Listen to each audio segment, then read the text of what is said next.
Radio Alise Plus programmu turpina ziņas bez robežām. Studijā Juris Saukāns. Amerikas Savienoto Valstu Floridas štatā notikušas Kīivas un Vašingtonas delegāciju sarunas par kara izbeigšanu Ukrainā. Ukrainu sarunās pārstāvēja Nacionālās drošības un aizsardzības padomes sekretārs Rustems Umerovs un bruņoto spēku ģenerālštāba priekšnieks Andrijs Hnatovs. Ukrainas prezidents Volodimirs Zelenskis ikvakara video uzrunā sacīja, ka Ukrainas delegācija Amerikas Savienotajās valstīs cenšas noskaidrot, ko tad otrdien Maskavā apsprieduši Vladimirs Putins, Stīvs Vitkovs un Džareds Kušners. Vitkovs, kam šī bija 6. tikšanās ar Putinu, iepazīstināja ar jaunāko ASV nostāju attiecībā uz centieniem izbeigt Krievijas karu Ukrainā. Atgādināšu, ka pēc sarunām Maskavā Kremļa pārstāvis medijiem pauda, ka puses vienojušās sarunu detaļas neizpaust, vien norādot, ka tās esot bijušas konstruktīvas. Lielbritānijas valdība plāno nodot Ukrainai 8 miljardus sterliņu mārciņu, jeb aptuveni 9,3 miljardus eiro no Krievijas aktīviem, kas iesaldēti šajā valstī kopš 2022. gada. Par to vēsta laikraksts The Times. Saskaņā ar valdības avota teikto, precīzs mehānisms, kā atbloķēt Krievijas aktīvus Lielbritānijā un nodot tos Ukrainai, vēl nav saskaņots. Globālās Cloudflare sistēmas traucējumu dēļ šodien atkal bija zudusi piekļuve dažādiem interneta resursiem. Cloudflare ziņoja, ka izmeklē šīs problēmas, bet nedaudz vēlāk pavēstīja, ka īsteno pasākumus to novēršanai un situāciju uzrauga. Atgādināšu, ka pirms 3 nedēļām Cloudflare jau saskārās ar traucējumiem, kuru dēļ nedarbojās liels skaits vietiņu un platformu.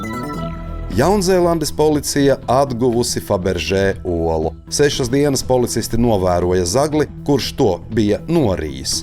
Kā jau vakar stāstījām, 32 gadus vecais zaglis pagājušu nedēļu juvelieru izstrādājumu veikalā Oklendā paķēra miniatūru Fabergé olu un to norija, bet aizbēgt nepaspēja, jo tika aizturēts. Aptuveni 20,000 ASV dolāru vērtā dārglieta iznāca laukā dabiskā ceļā. Vakar pieņemtajā valsts budžetā 2,16 miljardi eiro paredzēti aizsardzībai.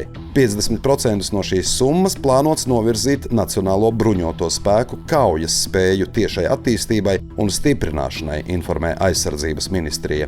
2026. gadā galvenie armijas spēju attīstības projekti būs kājnieku kaujas mašīnu platformas iegāde, slāņveida pretgaisa aizsardzības sistēmas iegāde, munīcijas un ekipējuma nodrošinājuma palielināšana, netiešās uguns atbalsta spēju palielināšana, austrumu robežas stiprināšana, ieguldījumi bezpilota lidaprātu spējās, kā arī jūras kontroles un krasta aizsardzības pastiprināšana. Budžets paredz, ka Latvija arī turpinās sniegt atbalstu Ukrainai. Tam paredzēti 0,25% no iekšzemes koprodukta, jeb 110 miljoni eiro.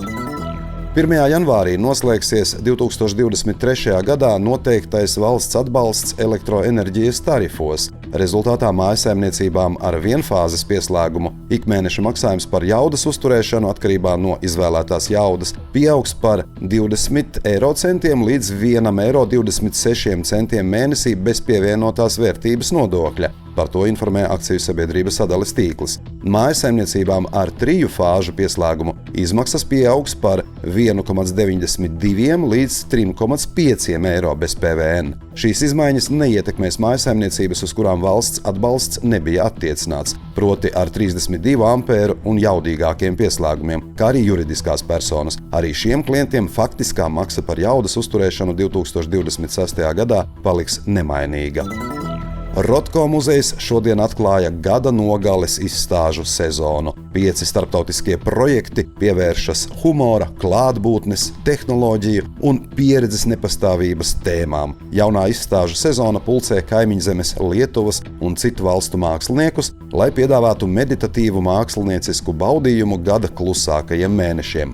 Rotko muzeja ziemas sezonas izstādes apmeklētājiem būs pieejamas līdz 8. februārim. Vēl līdz 1. februārim muzejā joprojām skatāmas arī 2 rudens sezonas izstādes. Starptautiskā laikmetīgās keramikas konkursa izstāde Martinsona balva 2025 un lietuviešu keramiķes Milenas Pirštelienas solo projekts Sērkociņš smiltīs. Studijā bija Juris Saukāns, par ziņu bez robežām satura atbildi un burvīgu nedēļas nogali jums novēl Sijā Alise Plus. Projektu finansē Mediju atbalsta fonds no Latvijas valsts budžeta līdzekļiem.